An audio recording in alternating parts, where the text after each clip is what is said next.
आदिवासी बहुल गावांच्या विकासासाठी प्रधानमंत्री आदर्श ग्राम विकास योजना केंद्र सरकारच्या वतीनं राबविली जाते.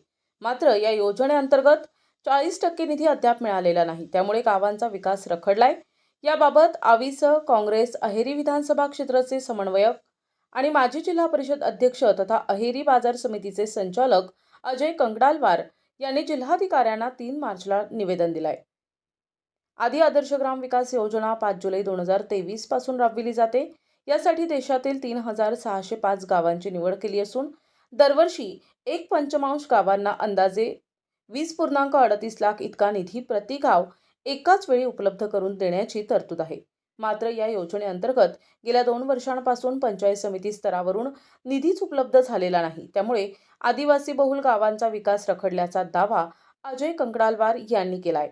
या संदर्भात कंगडालवार यांनी 3 मार्चला जिल्हाधिकारी अविशांत पंडा यांना निवेदन दिलंय.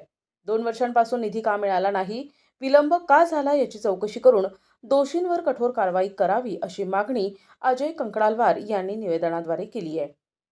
प्रतिनिधी भास्कर फरकडे, NTV न्यूज मराठी, गडचिरोली.